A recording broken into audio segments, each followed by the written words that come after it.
You've likely heard the phrase carbon offsets thrown around a lot lately. But what are they? I'm Allie Van Fleet with Pattrn, and we're here to help by breaking down carbon offsets. We all know that Earth is getting hotter, and it's our fault. After all, it's been a non-stop party of releasing emissions since the Industrial Revolution. But it's gotten to the point where scientists now say we gotta get a grip and make some real changes if we want to avoid the worst impacts of climate change.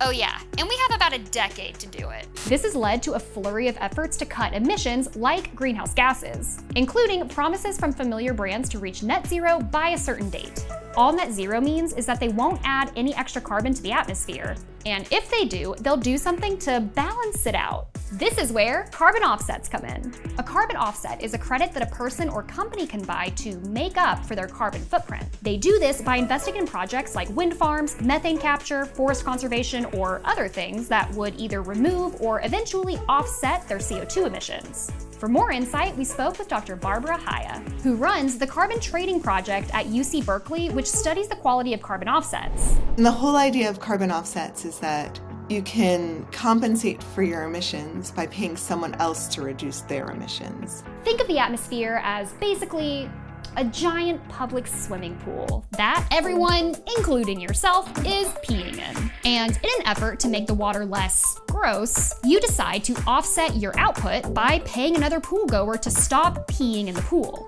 And even though you continue to pee in the pool, you've basically offset or canceled out your output.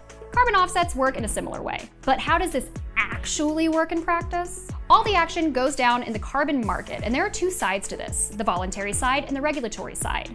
Today, we're zooming in on the voluntary side. This is where businesses can choose to purchase offsets for their net zero goals. And there are a lot of different kinds of projects, but most of the offsets bought and sold come from forestry and renewable energy.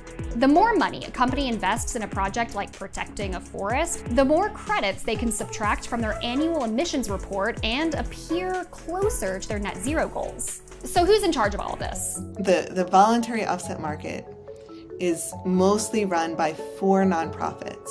These nonprofits, also known as registries, are the gatekeepers to the market, and they hold a lot of power. They create the market. They decide what project types are allowed to participate. They write the rules for how to estimate emissions reductions under them. They run a third-party verification system, and they issue credits and keep track of who owns the credit. Sounds okay, but what's the hang-up? The first problem, the math just ain't mathin'. For a lot of the project types on the market, the rules are written in a way that allows for the exaggeration of credits. In other words, it's like your doctor telling you that you can offset 1 ice cream sundae by doing 1 push-up. But that's not all. The only way you can offset your emissions is if you cause emissions reductions to happen elsewhere. So you have to make, for a renewable energy project, you have to make that project happen where it wouldn't have happened otherwise. So it doesn't really count as an offset if that project was going to happen anyways. It kind of defeats the purpose. And it doesn't end there, because sometimes offsets don't even lead to emissions reductions at all. Take forest projects, for example. According to Dr. Haya, most of these projects are simply paying landowners to leave their trees alone. But this has led to some problems. When these projects are being approved, there's no surefire way to tell whether those forests are in any real danger of being cut down. Meaning landowners could be getting paid for preventing something that was never going to happen. Beyond that, when you reduce harvesting, but you don't change the demand for timber products, that harvesting just shifts to somewhere else. And that's called leakage. Again, let's go through the checklist. This is great for the landowners selling the offsets, good for the person buying the offsets, but where's the benefit if A, those trees were never in any real danger, or B, you're just hopping next door to cut down other trees?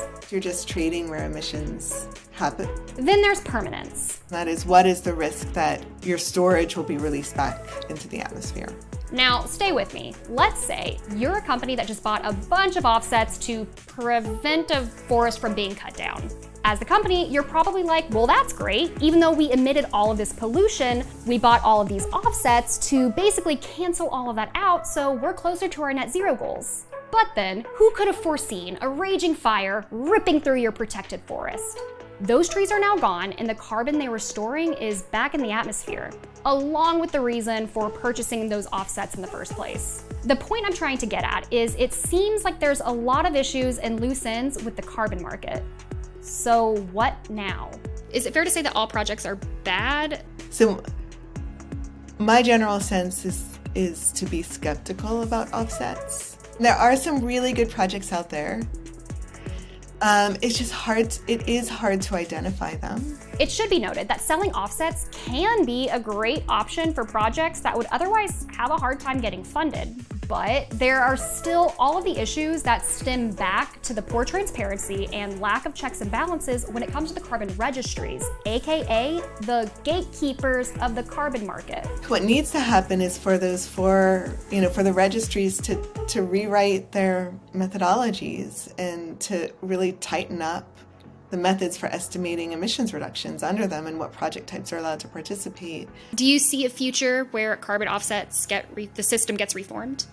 Given today's broken offset market, we need to be moving away from offsets. We need to reduce our own emissions. And that's always going to be the most important thing. By offering credits that exaggerate emissions reductions to companies at a cheap price, it makes it less likely that the companies will reduce their own emissions. Right now, offsets are undermining a path to net zero because they are continuing this myth that it's really easy to reduce emissions and you can just keep emitting and just buy these cheap credits. Regardless of what's done to reduce emissions, experts all agree that more action is needed now. To learn more about all of the solutions at play, like this video and subscribe to Pattrn.